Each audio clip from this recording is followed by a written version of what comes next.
Bonjour à tous, bienvenue dans notre émission de lecture biblique. L'objectif est de lire toute la Bible en l'espace de 6 mois dans l'ordre chronologique des événements.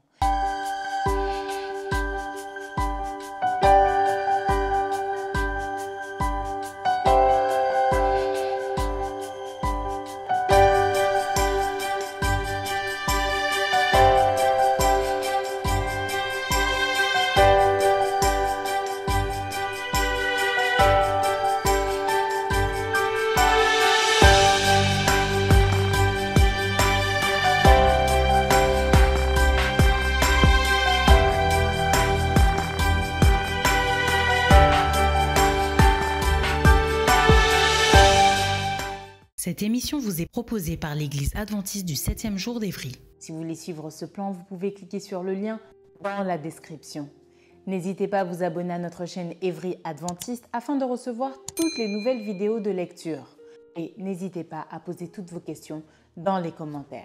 Aujourd'hui, nous lirons le livre de Luc du chapitre 10 à 11. Ensuite, le livre de Jean au chapitre 10 du verset 22 à 42. Et nous terminerons par le livre de Luc du chapitre 12 à 13. Luc chapitre 10. Après cela, le Seigneur désigna encore 70 autres disciples et il les envoya 2 à 2 devant lui dans toutes les villes et dans tous les lieux où lui-même devait aller. Il leur dit : « La moisson est grande, mais il y a peu d'ouvriers. Priez donc le maître de la moisson d'envoyer des ouvriers dans sa moisson. Partez, voici je vous envoie comme des agneaux au milieu des loups. Ne portez ni bourse, ni sac, ni souliers et ne saluez personne en chemin. Dans quelque maison que vous entriez, dites d'abord que la paix soit sur cette maison. Et s'il se trouve là un enfant de paix, votre paix reposera sur lui, sinon elle reviendra à vous. Demeurez dans cette maison-là, mangeant et buvant ce qu'on vous donnera, car l'ouvrier mérite son salaire. N'allez pas de maison en maison. Dans quelque ville que vous entriez et où l'on vous recevra, mangez ce qui vous sera présenté. Guérissez les malades qui s'y trouveront et dites-leur, le royaume de Dieu s'est approché de vous. Mais dans quelque ville que vous entriez et où l'on ne vous recevra pas, allez dans ces rues et dites : nous secouons contre vous la poussière même de votre ville qui s'est attachée à nos pieds. Sachez cependant que le royaume de Dieu s'est approché. Je vous dis qu'en ce jour, Sodome sera traitée moins rigoureusement que cette ville-là. Malheur à toi, Chorazin, malheur à toi, Bethsaïda, car si les miracles qui ont été faits au milieu de vous avaient été faits dans Tyr et dans Sidon, il y a longtemps qu'elle se serait repentie en prenant le sac et la cendre. C'est pourquoi au jour du jugement, Tyr et Sidon seront traités moins rigoureusement que vous. Et toi, Capernaum, qui a été élevé jusqu'au ciel, tu seras abaissé jusqu'au séjour des morts. Celui qui vous écoute m'écoute, et celui qui vous rejette me rejette, et celui qui me rejette rejette celui qui m'a envoyé. Les 70 revinrent avec joie, disant : Seigneur, les démons même nous sont soumis en ton nom. Jésus leur dit : je voyais Satan tomber du ciel comme un éclair. Voici, je vous ai donné le pouvoir de marcher sur les serpents et les scorpions et sur toute la puissance de l'ennemi, et rien ne pourra vous nuire. Cependant, ne vous réjouissez pas de ce que les esprits vous sont soumis, mais réjouissez-vous de ce que vos noms sont écrits dans les cieux. En ce moment même, Jésus tressaillit de joie par le Saint-Esprit et il dit : je te loue, Père, Seigneur du ciel et de la terre, de ce que tu as caché ces choses aux sages et aux intelligents et de ce que tu les as révélées aux enfants. Oui, Père, je te loue de ce que tu l'as voulu ainsi. Toutes choses m'ont été données par mon Père et personne ne connaît qui est le Fils, si ce n'est le Père, ni qui est le Père, si ce n'est le Fils et celui à qui le Fils veut le révéler. Et se tournant vers les disciples, il leur dit en particulier : heureux les yeux qui voient ce que vous voyez, car je vous dis que beaucoup de prophètes et de rois ont désiré voir ce que vous voyez et ne l'ont pas vu, entendre ce que vous entendez et ne l'ont pas entendu. Un docteur de la loi se leva et dit à Jésus pour l'éprouver : Maître, que dois-je faire pour hériter la vie éternelle ? Jésus lui dit : Qu'est-il écrit dans la loi ? Qui lis-tu ? Il répondit : Tu aimeras le Seigneur ton Dieu de tout ton cœur, de toute ton âme, de toute ta force et de toute ta pensée, et ton prochain comme toi-même.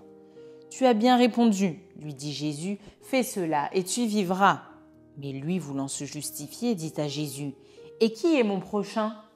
Jésus reprit la parole et dit, « Un homme descendait de Jérusalem à Jéricho. Il tomba au milieu des brigands qui le dépouillèrent, le chargèrent de coups et s'en allèrent, le laissant à demi-mort.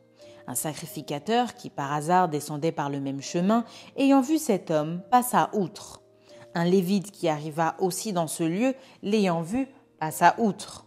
Mais un Samaritain qui voyageait, étant venu là, fut ému de compassion lorsqu'il le vit. Il s'approcha et banda ses plaies en y versant de l'huile et du vin. Puis il le mit sur sa propre monture, le conduisit à une hôtellerie et prit soin de lui. Le lendemain, il tira 2 deniers, les donna à l'hôte et dit « Aie soin de lui et ce que tu dépenseras de plus, je te le rendrai à mon retour. » Lequel de ces 3 te semble avoir été le prochain de celui qui était tombé au milieu des brigands ? C'est celui qui a exercé la miséricorde envers lui, répondit le docteur de la loi. Et Jésus lui dit, va, et toi, fais de même. Comme Jésus était en chemin avec ses disciples, il entra dans un village et une femme nommée Marthe le reçut dans sa maison. Elle avait une sœur nommée Marie qui s'étant assise aux pieds du Seigneur écoutait sa parole. Marthe, occupée à divers soins domestiques, survint et dit, « Seigneur, cela ne te fait-il rien que ma sœur me laisse seule pour servir ? Dis-lui donc de m'aider. » Le Seigneur lui répondit, « Marthe, Marthe, tu t'inquiètes et tu t'agites pour beaucoup de choses. Une seule chose est nécessaire. Marie a choisi la bonne part qui ne lui sera point ôtée. » Luc, chapitre 11. Jésus priait un jour en un certain lieu. Lorsqu'il eut achevé, un de ses disciples lui dit, « Seigneur, enseigne-nous à prier comme Jean l'a enseigné à ses disciples. » Il leur dit, « Quand vous priez, dites, Père, que ton nom soit sanctifié, que ton règne vienne. Donne-nous chaque jour notre pain quotidien. Pardonne-nous nos péchés, car nous aussi nous pardonnons à quiconque nous offense. Et ne nous induis pas en tentation. » Il leur dit encore, « Si l'un de vous a un ami et qu'il aille le trouver au milieu de la nuit pour lui dire, « Ami, prête-moi 3 pains, car un de mes amis est arrivé de voyage chez moi et je n'ai rien à lui offrir. » Et si, de l'intérieur de sa maison, cet ami lui répond « Ne m'importune pas, la porte est déjà fermée, mes enfants et moi sommes au lit, je ne puis me lever pour te donner des pains. » Je vous le dis, même s'il ne se levait pas pour les lui donner parce que c'est son ami, il se lèverait à cause de son importunité et lui donnerait tout ce dont il a besoin.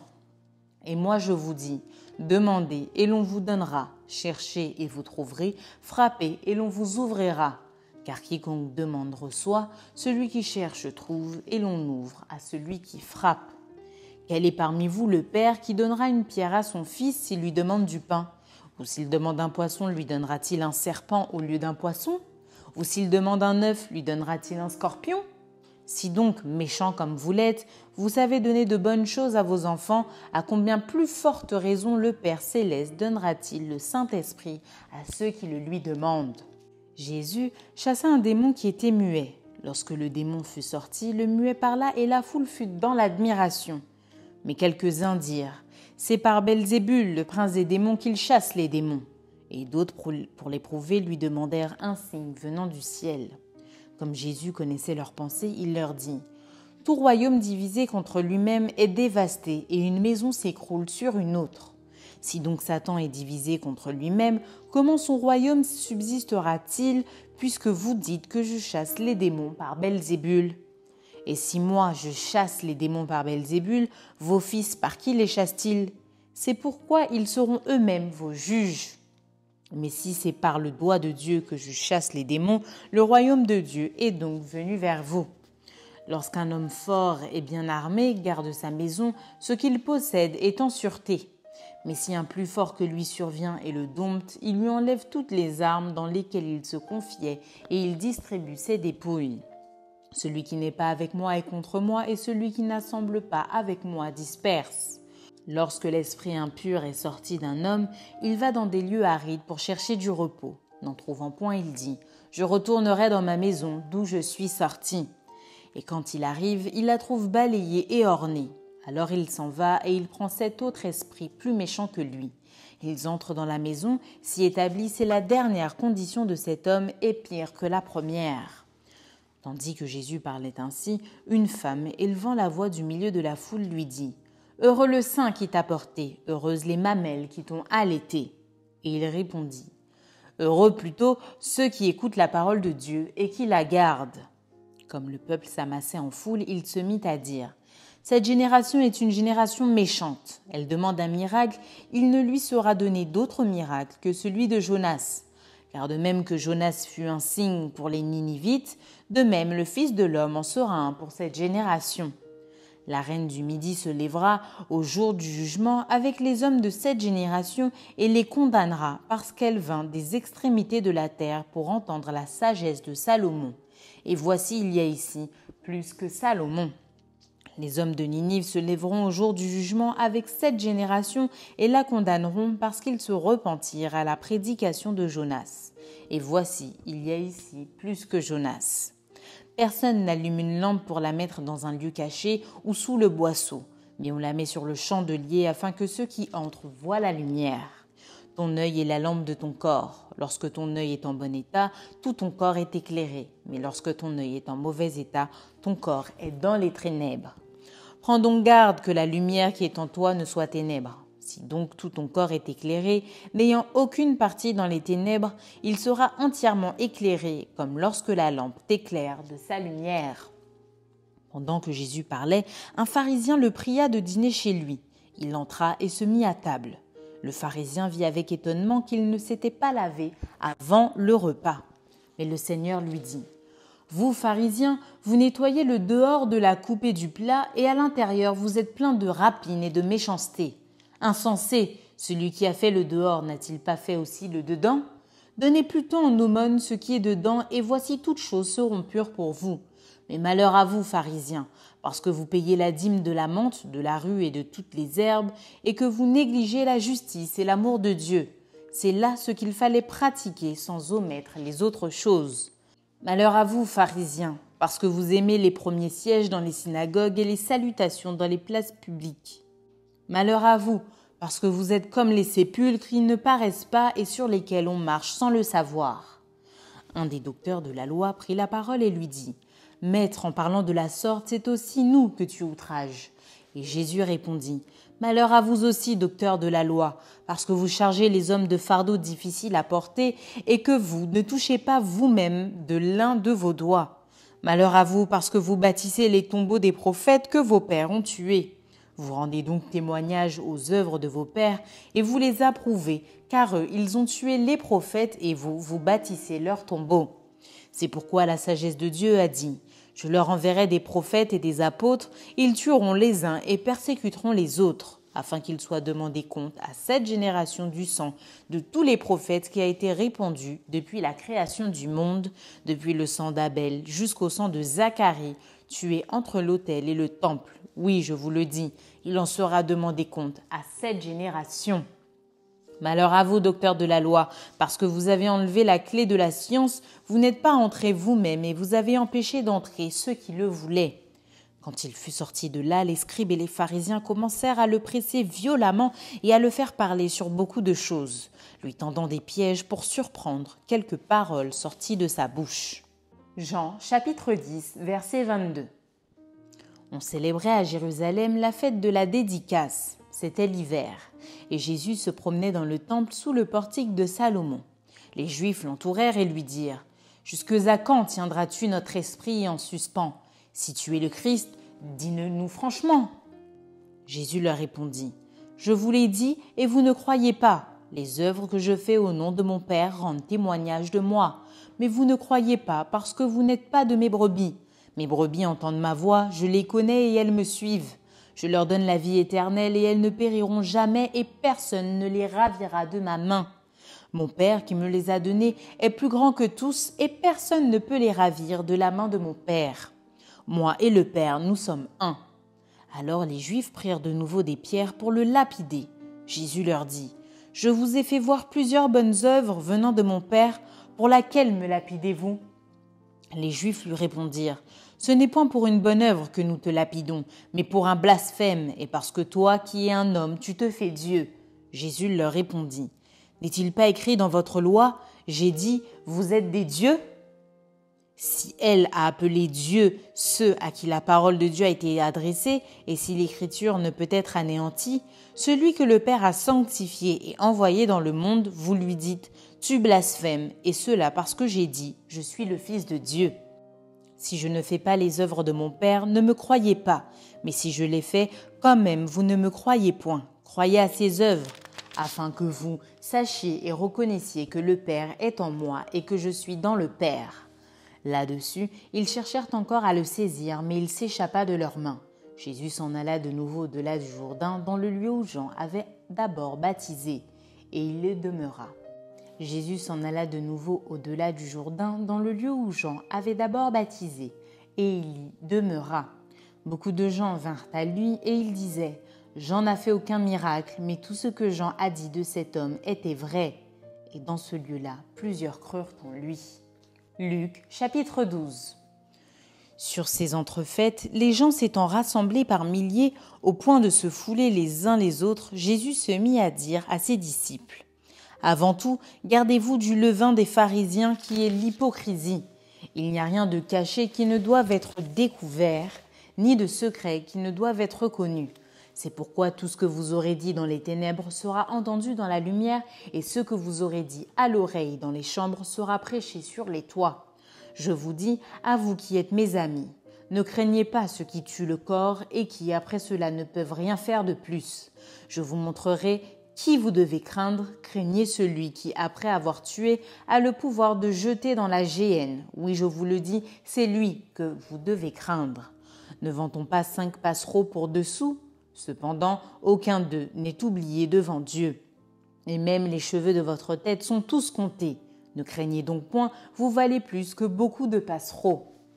Je vous le dis, quiconque me confessera devant les hommes, le Fils de l'homme le confessera aussi devant les anges de Dieu. Mais celui qui me reniera devant les hommes sera renié devant les anges de Dieu. Et quiconque parlera contre le Fils de l'homme, il lui sera pardonné, mais à celui qui blasphémera contre le Saint-Esprit, il ne sera point pardonné. Quand on vous mènera devant les synagogues, les magistrats et les autorités, ne vous inquiétez pas de la manière dont vous vous défendrez, ni de ce que vous direz, car le Saint-Esprit vous enseignera à l'heure même ce qu'il faudra dire. Quelqu'un dit à Jésus du milieu de la foule : « Maître, dis à mon frère de partager avec moi notre héritage. » Jésus lui répondit : « Ô homme, qui m'a établi pour être votre juge ou pour faire vos partages ?» Puis il leur dit : « Gardez-vous avec soin de toute avarice, car la vie d'un homme ne dépend pas de ses biens, fût-il dans l'abondance. » Et il leur dit cette parabole. Les terres d'un homme riche avaient beaucoup rapporté. Et il raisonnait en lui-même disant : « Que ferai-je ? Car je n'ai pas de place pour serrer ma récolte. Voici, dit-il, ce que je ferai. J'abattrai mes greniers, j'en bâtirai de plus grands, j'amasserai toute ma récolte et tous mes biens. Et je dirai à mon âme, tu as beaucoup de biens en réserve pour plusieurs années. Repose-toi, mange, bois et réjouis-toi. Mais Dieu lui dit : insensé, cette nuit même ton âme te sera redemandée. Et ce que tu as préparé, pour qui cela sera-t-il ? Il en est ainsi de celui qui amasse des trésors pour lui-même et qui n'est pas riche pour Dieu. Jésus dit ensuite à ses disciples : c'est pourquoi je vous dis, ne vous inquiétez pas pour votre vie de ce que vous mangerez, ni pour votre corps de quoi vous serez vêtus. La vie est plus que la nourriture et le corps plus que le vêtement. Considérez les corbeaux, ils ne sèment ni ne moissonnent, ils n'ont ni cellier ni grenier, et Dieu les nourrit. Combien ne valez-vous pas plus que les oiseaux ? Qui de vous, par ses inquiétudes, peut ajouter une coudée à la durée de sa vie ? Si donc vous ne pouvez pas même la moindre chose, pourquoi vous inquiétez-vous du reste ? Considérez comment croissent les lys.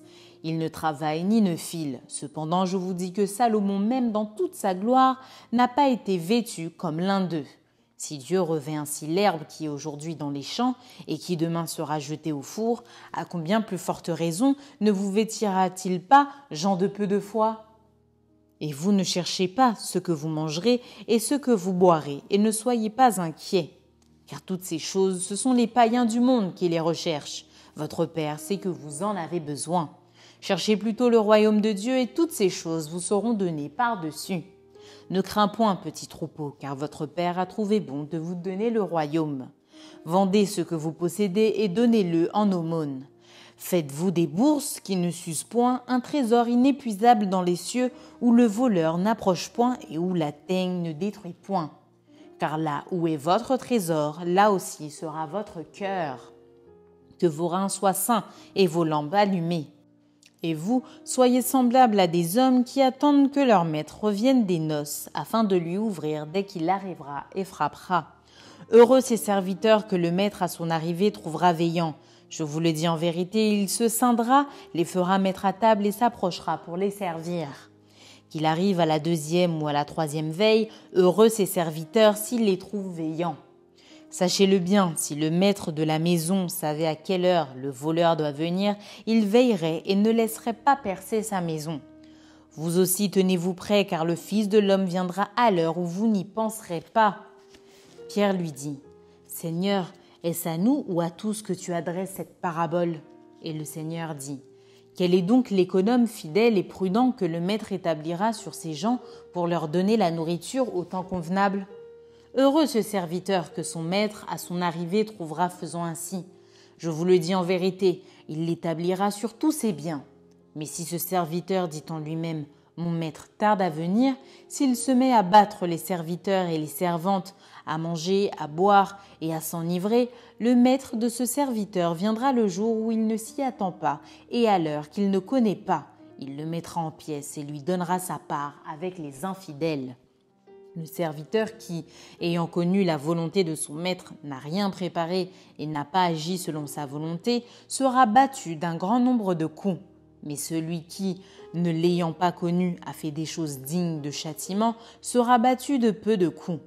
On demandera beaucoup à qui l'on a beaucoup donné, et on exigera davantage de celui à qui l'on a beaucoup confié.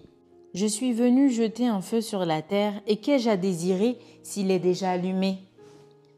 Il est un baptême dont je dois être baptisé, et combien il me tarde qu'il soit accompli. Pensez-vous que je sois venu apporter la paix sur la terre ? Non, vous dis-je, mais la division. Car désormais 5 dans une maison seront divisés, 3 contre 2 et 2 contre 3. Le père contre le fils et le fils contre le père, la mère contre la fille et la fille contre la mère, la belle-mère contre la belle-fille et la belle-fille contre la belle-mère. Il dit encore aux foules. Quand vous voyez un nuage se lever à l'Occident, vous dites aussitôt « La pluie vient » et il arrive ainsi. Et quand vous voyez souffler le vent du midi, vous dites « Il fera chaud » et cela arrive. Hypocrite, vous savez discerner l'aspect de la terre et du ciel, comment ne discernez-vous pas ce temps-ci ? Et pourquoi ne discernez-vous pas de vous-même ce qui est juste ? Lorsque tu vas avec ton adversaire devant le magistrat, tâche en chemin de te dégager de lui, de peur qu'il ne te traîne devant le juge, que le juge ne te livre à l'officier de justice et que celui-ci ne te mette en prison. Je te le dis, tu ne sortiras pas de là que tu n'aies payé jusqu'à la dernière pipe. Luc, chapitre 13.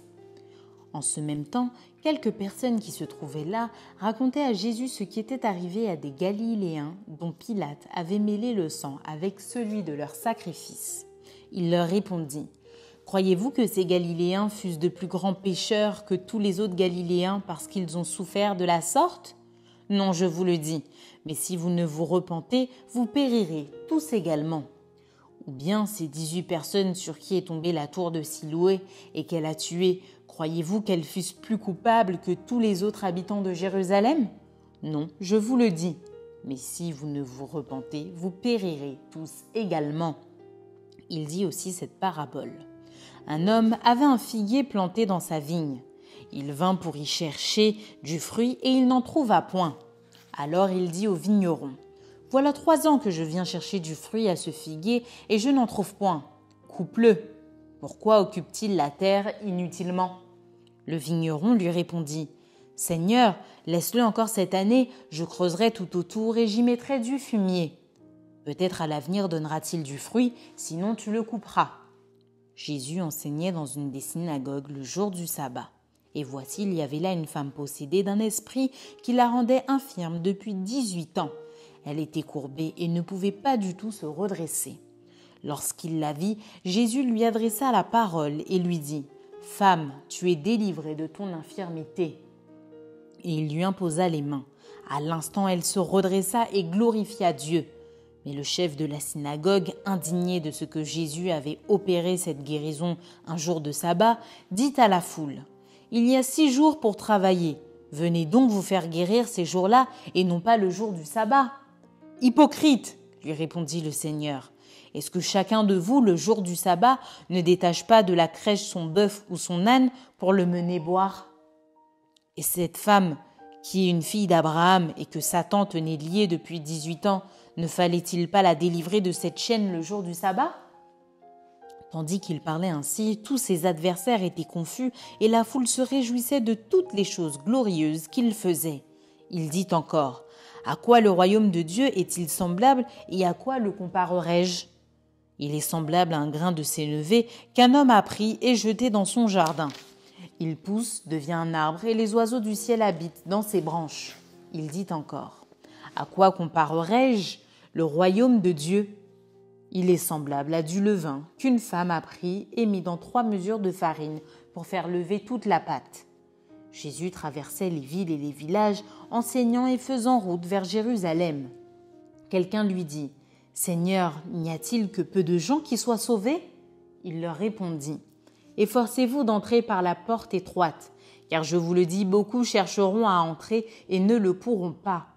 Quand le maître de la maison se sera levé et aura fermé la porte, et que vous, étant dehors, vous commencerez à frapper à la porte en disant « Seigneur, Seigneur, ouvre-nous », il vous répondra « Je ne sais d'où vous êtes. » Alors vous vous mettrez à dire « Nous avons mangé et bu devant toi, et tu as enseigné dans nos rues. » Et il répondra « Je vous le dis, je ne sais d'où vous êtes. Retirez-vous de moi, vous tous, ouvriers d'iniquité. » C'est là qu'il y aura des pleurs et des grincements de dents quand vous verrez Abraham, Isaac et Jacob et tous les prophètes dans le royaume de Dieu et que vous serez jetés dehors. Il en viendra de l'Orient et de l'Occident, du Nord et du Midi, et ils se mettront à table dans le royaume de Dieu. Et voici, il y en a des derniers qui seront les premiers et des premiers qui seront les derniers. Ce même jour, quelques pharisiens vinrent lui dire « Va-t'en, pars d'ici, car Hérode veut te tuer. » Il leur répondit « Allez, et dites à ce renard, voici je chasse les démons et je fais des guérisons aujourd'hui et demain, et le 3e jour j'aurai fini. Mais il faut que je marche aujourd'hui, demain et le jour suivant, car il ne convient pas qu'un prophète périsse hors de Jérusalem. Jérusalem, Jérusalem, qui tue les prophètes et qui lapide ceux qui te sont envoyés, combien de fois ai-je voulu rassembler tes enfants comme une poule rassemble sa couvée sous ses ailes, et vous ne l'avez pas voulu. Voici votre maison vous sera laissée, mais je vous le dis, vous ne me verrez plus jusqu'à ce que vous disiez « Béni soit celui qui vient au nom du Seigneur ». Merci d'avoir partagé cette lecture avec nous. Je vous donne rendez-vous demain, si Dieu veut, pour un nouvel épisode.